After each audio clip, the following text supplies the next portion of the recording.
So let no one judge you in food or in drink or regarding a festival or a new moon or Sabbaths. This verse shows that we should not judge those... Wait, that's not right. Since this verse declares that we should not judge one another regarding the Sabbath or feast days, it is evident that these things are no longer mandatory for God's people. In order to address this topic, we need to start back in verse 8, where the subject begins. We have to understand the entire train of thought in order to get the proper context for verse 16. Beware lest anyone cheat you through philosophy and empty deceit, according to the tradition of men, according to the basic principles of the world, and not according to Christ. For in him dwells all the fullness of the Godhead bodily, and you are complete in him who is the head of all principality and power. In him you are also circumcised with the circumcision made without hands, by putting off the body of the sins of the flesh, by the circumcision of Christ, buried with him in baptism, in which you were also raised with him through faith in the working of God, who raised him from the dead. And you, being dead in your trespasses and the uncircumcision of your flesh, he has made alive together with him, having forgiven you all trespasses, having wiped out the handwriting of requirements that was against us, which was contrary to us. This phrase, handwriting of requirements, does not mean the law itself. Christ did not come to abolish the law. The Greek phrase here is cheirographon, which is a legal document of accusation, or the handwriting listing the offenses which the defendant was guilty of. Daniel Botkin has an excellent article explaining this, so please click the link in the description to check it out. So he forgave us and destroyed the enemy's accusation against us, and he has taken it out of the way, having nailed it to the cross.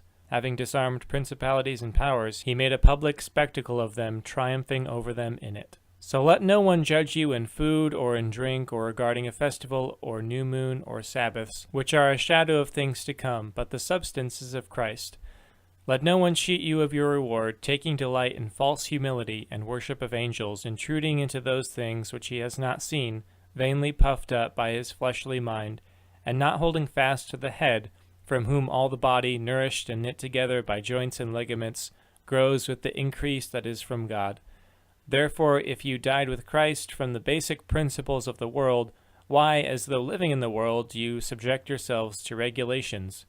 Do not touch, do not taste, do not handle, which all concern things which perish with the using, according to the commandments and doctrines of men. These things indeed have an appearance of wisdom in self-imposed religion, false humility, and neglect of the body, but are of no value against the indulgence of the flesh. Let's look at what Paul is addressing in this passage. Philosophy, empty deceit, the tradition of men, the basic principles of the world, commandments and doctrines of men, the appearance of wisdom, self-imposed religion, and false humility. Does this sound like the law, which Paul describes in Romans as holy, just, good, and spiritual? Absolutely not. Paul is talking about the philosophies and traditions of men. Almost all Bible scholars agree that Paul's letter to the Colossians deals at least in part with addressing a common philosophy of the first century known as Gnosticism. Gnosticism teaches that matter is inherently evil and that secret, esoteric knowledge frees our spirit from matter. This was being mingled with Christianity to form heretical doctrines about the nature of salvation and even denying that Jesus came in the flesh.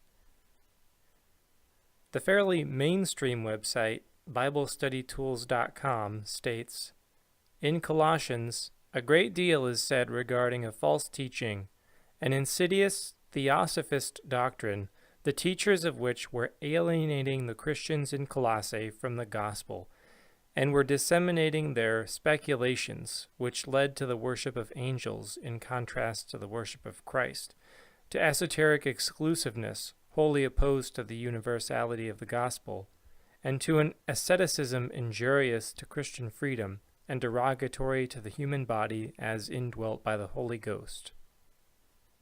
This asceticism would put them at odds with those who were celebrating the Sabbath, new moons, and festivals with eating and drinking. It is plain to see that Paul is referring to the philosophies, doctrines, and traditions of men in this passage. The Colossians were being judged for their manner of celebration in eating and drinking on the Sabbath and other feast days.